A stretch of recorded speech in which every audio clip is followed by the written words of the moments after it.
Hello दोस्तों, आप सभी का स्वागत है मेरे YouTube channel study with Satyendra Singh में। आप सभी को पता है कि हम क्लास 12 के लिए बेसिक केमिस्ट्री स्टार्ट कर चुके हैं, जिसका हमने पहला लेक्चर हाइड्रोकार्बन का वर्गीकरण पिछली क्लास में अच्छे से कवर किया हुआ था।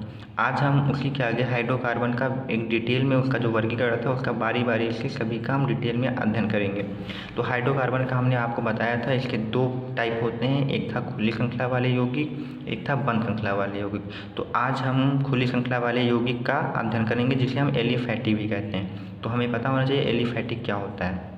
तो एलिफैटिक हाइड्रोकार्बन वे होते हैं जिसमें कार्बन कार्बन एक दूसरे से एक श्रेणी में, एक श्रृंखला में बंध बना के जुड़े हुए होते हैं। ये आपस में बंद श्रृंखला नहीं बनाते हैं, ये खुली श्रृंखला से ही जुड़े हुए होते हैं। आपको हमने समझाया भी था कि कैसे जुड़े होते हैं। अब एक बार फिर से मैं आपको बता देता हूँ कि इसमें कार्बन कार्बन क्या होंगे, किसी भी प्रकार से खुली श्रृंखला में जुड़े होंगे। इस प्रकार से भी जुड़े हो सकते हैं या ऊपर नीचे भी हो सकते हैं, कहीं भी कैसे करें, लेकिन ये आपस में बंद होकर श्रृंखला नहीं बनाएंगे। तो ऐसी संरचना को हम एलिफैटिक संरचना कहते हैं। फिर इसके दो वर्गीकरण थे, एक था संतृप्त हाइड्रोकार्बन और एक था असंतृप्त हाइड्रोकार्बन। तो आज हम एलिफैटिक में संतृप्त हाइड्रोकार्बन का ही अध्ययन करेंगे। तो आइए वीडियो को स्टार्ट करते हैं। संतृप्त हाइड्रोकार्बन,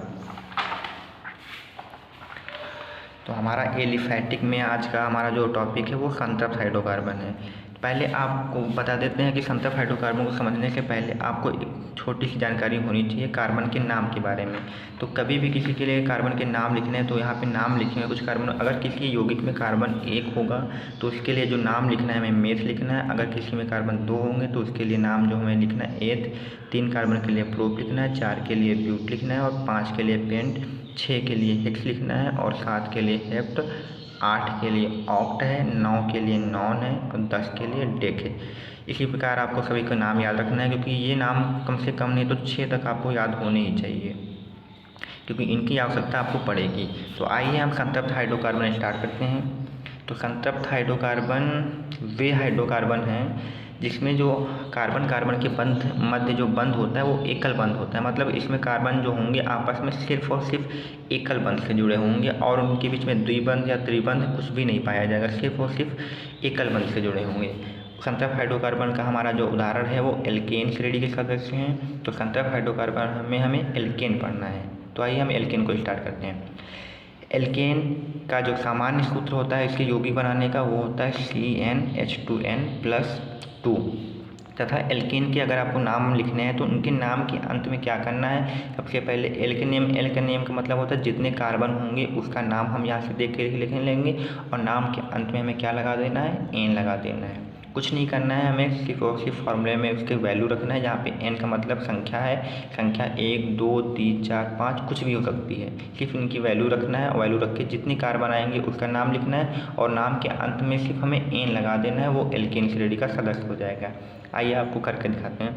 पहले सबसे पहले इस फॉर्मूले में क्या करते हैं, n बराबर 1 रख के देखते हैं। तो यहाँ पे n है, वहाँ पे हमने 1 रखा, यहाँ 2 लिखा हुआ है, 2 लिखा, कुछ निशान नहीं तो गुणे का निशान मानते हैं। n की जगह पे यहाँ भी 1 रखा, प्लस में 2 है तो प्लस में 2 लिखा।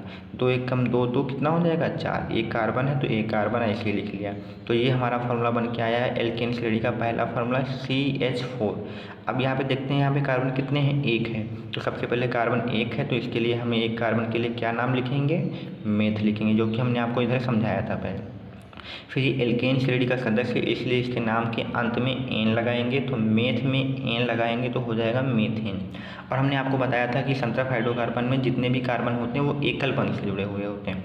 तो इसकी संरचना भी समझ लेते हैं। यहाँ पे इसकी मीथेन की संरचना समझाई गई, जहाँ पे C1 लिखा है, 1 लिख लिया। आपको बताया था कि कार्बन 4 बंध पूरे करता है, हाइड्रोजन अपने अपने 1 बंध पूरे करते हैं। तो इस कार्बन को अपने 4 बंध पूरे करने हैं तो ये क्या करेगा, एक एक हाइड्रोजन से चारों बंध पूरे कर लेगा। इस प्रकार कार्बन के भी चारों बंध हो जाएंगे और हाइड्रोजन के भी एक एक बंध पूरे हो जाएंगे। तो ये थी हमारी मीथेन की संरचना। अब क्या करते हैं, इसी फार्मूले में n बराबर 2 रख के देखते हैं। आइए देखते हैं, n बराबर 2 रखेंगे n यहाँ पे तो C2 हो जाएगा, फिर H2 गुणे में n की जगह पे 2 रखेंगे, यहाँ पे 2 हो जाएगा, +2 है तो +2। इस प्रकार ये 2 दूनी 4 और 4 तो 6 हो जाएगा। तो फार्मूला आ जाएगा C2H6 आ जाएगा।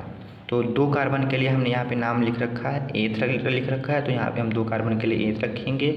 और हमने जैसा बोला था कि एल्केन श्रेणी का सदस्य है तो इसके नाम के अंत में एन लगाना है, तो एथ में एन लगाएंगे तो ये हो जाएगा एथेन। इस प्रकार इसका पूरा नाम क्या हुआ, एथेन। अब एथेन की संरचना भी समझ लेते हैं, क्योंकि संरचना के द्वारा हमें ये ज्ञात होता है कि इनके मध्य सिंगल बॉन्ड, डबल बॉन्ड या ट्रिपल बॉन्ड कौन से बॉन्ड है। तो यहाँ पे 2 कार्बन है, तो कार्बन कार्बन को आपस में बंध बनाकर जोड़कर लिखते हैं। तो 2 कार्बन थे, हमने इनको आपस में बंध बना कर लिखा।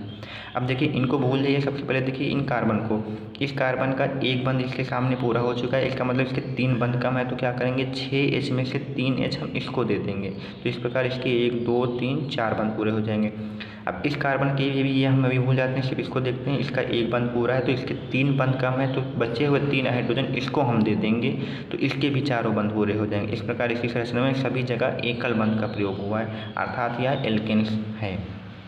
इसी प्रकार हम इस फार्मूले में n बराबर 3 रख के देखेंगे, तो यहाँ पे C3 आएगा, 2 यहाँ पे 3 रखेंगे तो 2 3 6 हो जाएगा, 6 2 8 हो जाएगा। तो C3H8 बन के आएगा, जो कि एग्जाम्पल नीचे है, आपको देखिए C3 यहाँ पे n की जगह पे 3 रखा है, तो 2 3 6 2 8 हो गया। तो C3H8 बन के आया है। और 3 कार्बन के लिए यहाँ पे हमने आपको नाम बता रखा है, प्रोप होता है, तो यहाँ पे प्रोप लिखेंगे।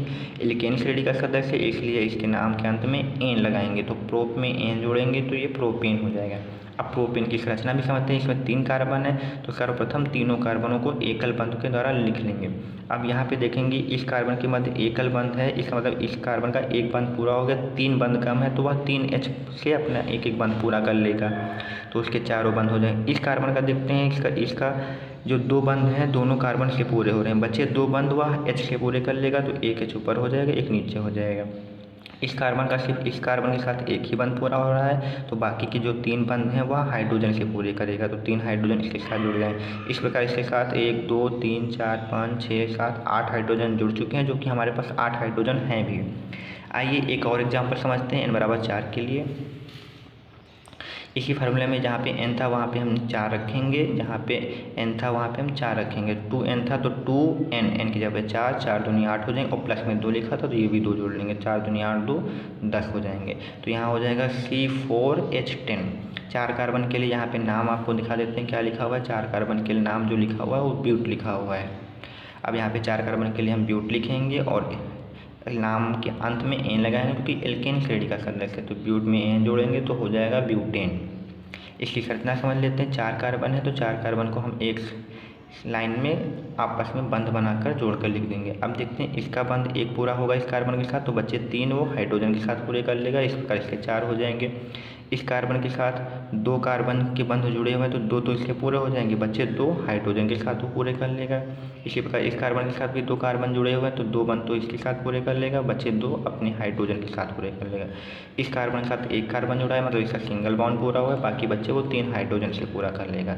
इस प्रकार इन सभी के आपस में बंध पूरे हो जाएंगे। हाइड्रोजन को 1 चाहिए, हाइड्रोजन को 1 मिल जाएगा, कार्बन को 4 चाहिए, कार्बन को 4 मिल जाएंगे। और हाइड्रोजन भी गिन लेते हैं, 1 2 3 4 5 6 7 8 9 10। तो इस प्रकार सारी संरचनाओं में सभी एकदम बिल्कुल परफेक्ट बैठ जाते हैं। तो ये था हमारा संतृप्त हाइड्रोकार्बन एल्केन श्रेणी के सदस्य।